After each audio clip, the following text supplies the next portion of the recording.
We know for a fact it wasn't transmitted to the captain, and he did not have the ability to hear that information on the vehicle after he had departed the dock.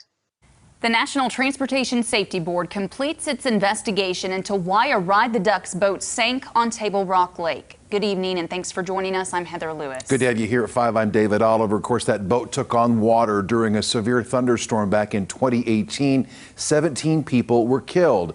The question now, who is at fault? Our Bailey Stoll is here tonight to break down the NTSB's investigation. Bailey, we just heard from the accident investigator. Was any of the blame placed on the captain? No, Heather. Actually, the board presented nothing that said the captain was at fault because he was never given any information about the storm when he was on the water. Instead, the NTSB says Ripley Entertainment, the owner of Ride the Ducks Branson, are at fault for allowing the Ducks to keep operating, and the Coast Guard is to blame for not ensuring the duck boats were safe.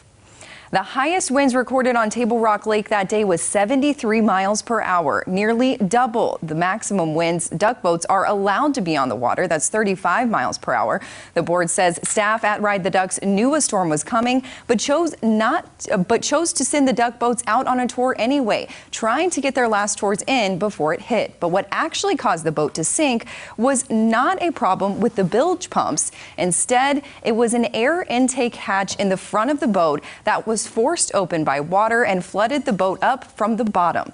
Coast Guard also didn't enforce recommendations that boats should be more buoyant and have removable canopies and side curtains. And another issue was whether or not the passengers should have been instructed to put on life jackets. The board says the policies are contradictory. On the one hand, you're told to put on your life jacket, which will help you survive after exiting the vessel. And on the other hand, you're told, we know from experience and prior recommendations that if you put it on, you have a significant chance of being trapped inside the vessel. This seems like a no-win situation to me. But still, the board says they believe more people would have survived if they were wearing a life jacket. Another reason for so many fatalities was one of the side curtains was kept down as it was sinking, only allowing for people to escape through the port side of the boat as well as the front where the windshield was. The NTSB found that the Stretch 7 was an older model. Another boat was in the water too at the time, but newer and was bigger. And they were made more safely despite being farther away. It made it back to the dock that day.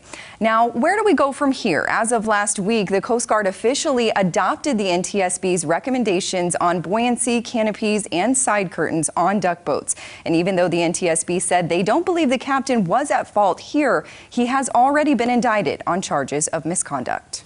All right, Bailey Stoll tonight. Thanks. Ripley Entertainment released a statement in response to the findings. It says, we'll be reviewing the National Transportation Safety Board's report as soon as it's available.